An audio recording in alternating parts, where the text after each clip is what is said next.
ধন্যবাদ অধীর রঞ্জন বাবু। অধীর রঞ্জন বাবু অভিযোগ করছেন যে মুসলিম মানেই মৌলবাদী, এমনটা দাগিয়ে দেওয়ার চেষ্টা করছে বিজেপি, এবং তাতে নীরব রয়েছে মমতা বন্দ্যোপাধ্যায়ের দল তৃণমূল কংগ্রেস। এই মুহূর্তে আমাদের সঙ্গে ভরতপুরের তৃণমূল বিধায়ক হুমায়ুন কবির রয়েছেন। আমি সরাসরি অধীর রঞ্জন বাবু যে গুরুতর অভিযোগটা করলেন তার উত্তরটাই আপনার কাছে জানতে চাইব। দেখুন, অধীর বাবুই তো কদিন আগে মুসলিমদের প্রতি অনাস্থা প্রকাশ করেছে। বাবুনি বলেছেন যে একসময় যে মুর্শিদাবাদ, মালদা আগামী দিনে বাংলাদেশ দাবি করতে পারে। তো ওনার এসব অমূলক কথাবার্তা। আমাদের মুখ্যমন্ত্রী যথেষ্টই ধর্মনিরপেক্ষই বিশ্বাসী, এবং বাংলার মুখ্যমন্ত্রী বাংলাকে নিয়ে তিনার যা ধ্যান জ্ঞান, তিনার যা উন্নয়ন, তিনার যা কার্যকলাপ, সেটা কোনো বিরোধীরাই তার শুধু বিরোধিতা করার জন্য বিরোধিতা করেন না। কিন্তু মমতা বন্দ্যোপাধ্যায় একজন সেকুলার এবং তিনি ধর্মনিরপেক্ষ দেশের। আমি আপনার কাছে আরেকটা জিনিস একটু পরিষ্কার করে জানতে চাইবো। দেখুন, আমরা দেখতে পাচ্ছি মুর্শিদাবাদকে সেফ প্যাসেজ হিসাবে ব্যবহার করে বারবার অনুপ্রবেশ ঘটছে, কিন্তু এটাও তো ঠিক যে অনুপ্রবেশকারীরা এখানে এসে তারা জাল আধার কার্ড বানাতে পারছে, ভোটার কার্ড বানাতে পারছে। এক্ষেত্রে প্রশাসনের একটা অংশ হিসাবে, শাসক দলের নেতা হিসাবে আপনারা কি দায় এড়াতে পারেন? দেখুন, বর্ডারের যেখানে প্রশ্ন, অন্য দেশ থেকে যখন অনুপ্রবেশের প্রশ্নে, তখন তো সবার আগে ভারতবর্ষের স্বরাষ্ট্র মন্ত্রক তো দায় এড়াতে পারে না, কারণ তিনার এটা দায়িত্ববোধের মধ্যে পড়ে যে তিনি ভারতবর্ষের স্বরাষ্ট্র মন্ত্রক, বর্ডার এলাকা এবং তার দায়িত্বের মধ্যে পড়েন যে সেটা তাকে দেখতে হবে। তারপরে তো রাজ্যের অভ্যন্তরে যখন কোনো অসামাজিক কাজের সঙ্গে যুক্ত বা কেউ।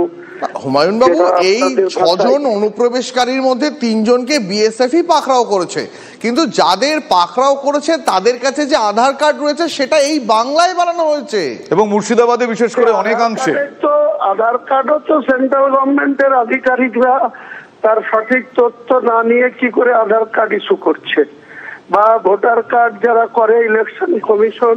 হুমায়ুন বাবু, আপনি যদি টিভি9 দেখে থাকেন তাহলে আপনি জেনে থাকবেন যে আমরা পরিষ্কার করে দেখিয়েছি যে আধার কার্ড বা পাসপোর্ট পাওয়ার আগে যে বেসিক ডকুমেন্টগুলো লাগে, সেই যেমন ধরুন জন্ম শংসাপত্র, বার্থ সার্টিফিকেট, সেগুলো এই বাংলাতেই জাল হচ্ছে এবং মাত্র কয়েক লক্ষ টাকার বিনিময়ে বাংলাদেশিরা হাতে পেয়ে যাচ্ছে। যেটা বলছেন শুধু বাংলাতেই হচ্ছে, এটা ঠিক কথা না।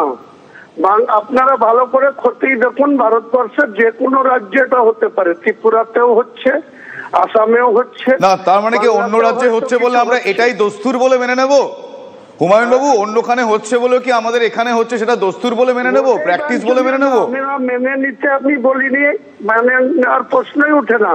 কিন্তু যারা অসামাজিক কাজ বা ব্যক্তিগত স্বার্থে যারা কোনো ইন্টারেস্ট নিয়ে কাজ করে, তাদেরকে তো আইন আছে, আইন মোতাবেক তারা গ্রেপ্তার হচ্ছে, আগামী দিনেও হবে। বেশ, আমরাও সেই আশার আলো দেখছি। অনেক ধন্যবাদ আমাদের সাথে কথা বলার জন্য।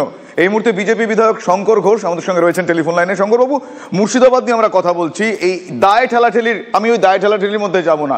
রাজ্য বলবে কেন্দ্র, কেন্দ্র বলবে রাজ্য, কিন্তু বারবার মুর্শিদাবাদের যে ভৌগোলিক অবস্থান তাতে দেখা যাচ্ছে যারা অনুপ্রবেশকারী বা জঙ্গি তাদের জন্য সেটা খুব সেফ প্যাসেজ হচ্ছে। কিভাবে আটকানো যায়, কি মনে হয় আপনার? দেখুন, যুক্তরাষ্ট্রীয় কাঠামোতে কেন্দ্র রাজ্য পারস্পরিক সহযোগিতা এটা ভীষণভাবে প্রয়োজনীয়। দুর্ভাগ্যবশত আমাদের রাজ্যে তৃণমূল কংগ্রেস দল হিসাবে ভারতীয় জনতা পার্টির বিরোধিতা করতে গিয়ে কখন দেশ বিদ্বেষী হিসাবে নিজেদেরকে পরিণত করেছে বা তৈরি হয়ে গিয়েছে। এক্ষেত্রে মুর্শিদাবাদের জনসংখ্যা এবং ভৌগোলিক অবস্থানের কারণেই এই ধরনের অনুপ্রবেশ বা জঙ্গিদের আশ্রয়স্থল হয়ে উঠছে। আমার মনে হয় যে কেন্দ্র এবং রাজ্য দলের রাজনীতি, দলীয় রাজনীতির ঊর্ধ্বে উঠে প্রত্যেকেরই দেশের সুরক্ষার প্রশ্নে এগিয়ে এসে এই ধরনের অনুপ্রবেশ এবং জঙ্গিদের নিরাপদ আশ্রয়স্থল হিসেবে যে জায়গাগুলো লোকেট হচ্ছে সেইগুলোকে ক্র্যাক করাটা খুব দরকার। এই ক্ষেত্রে পারস্পরিক সমন্বয়ই একমাত্র এই ধরনের অনুপ্রবেশ এবং জঙ্গিদের আশ্রয়স্থল হয়ে ওঠা থেকে পশ্চিমবঙ্গকে বাঁচাতে পারে। অনেক ধন্যবাদ শঙ্করবাবু।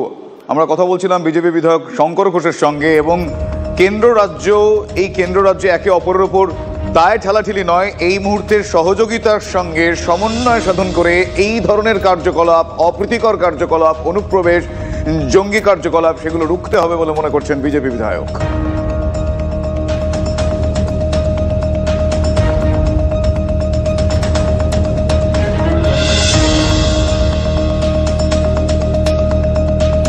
আসামের ধুবড়িতে গতকাল যে ধৃত আনসারুল্লাহ বাংলা টিমের জঙ্গি ধরা পড়েছিল, তার কাছ থেকে উদ্ধার করা গেছে দুটি জেহাদি বই। এবিটি জঙ্গি শাহিনুর ইসলামের কাছ থেকে উদ্ধার জেএমবি জঙ্গি নাজিবুল্লাহ হাকানি লেখা জেহাদি বই। জেএমবি জঙ্গি নাজিবুল্লাহ হাকানিকে গত 2020-তে গ্রেপ্তার করে কলকাতা পুলিশের এসটিএফ। বর্তমানে সে জেলবন্দি, কিন্তু তার লেখা বই নিয়েই কি মগজ ধুলাই চালাতো এই শাহিনুর ইসলাম? এই প্রশ্ন তো বারবার উঠছে, কারণ শাহিনুর ইসলামের কাছ থেকে, অর্থাৎ ধৃত আনসারুল্লাহ বাংলা টিমের যে জঙ্গি, তার কাছ থেকে উদ্ধার করা গেছে দুটি জেহাদি বই। শাহিনুর ইসলামের কাছ থেকে জেএমবি জঙ্গি নাজিবুল্লাহ হাকানি লেখা জেহাদি বই উদ্ধার করা গেছে। এই বিষয়ে আরো বিস্তারিত কথা বলবো, আমাদের সহকর্মী সুপ্রিয় গুহ আমাদের সঙ্গে থাকবেন।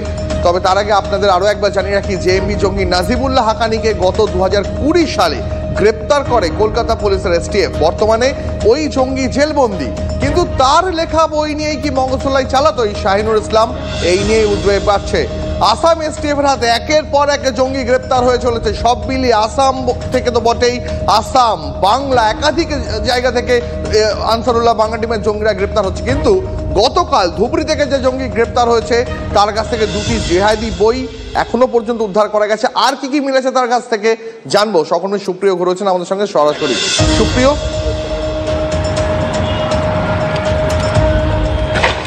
দেখো, আসাম এসটিএফের যে অপারেশন প্রঘাত বিগত বেশ কিছুদিন যাবৎ চলছে, গতকাল অর্থাৎ শুক্রবার আসামের ধুবড়ির বান্দবপাড়া থেকে শাহিনুর ইসলাম নামের এবিটির সন্দেহভাজন একজন জঙ্গি, তাকে কিন্তু গ্রেপ্তার করেছে। তার কাছ থেকে বহু নথিপত্র বাজেয়াপ্ত হয়েছে, তার মধ্যে রয়েছে দুটি বই।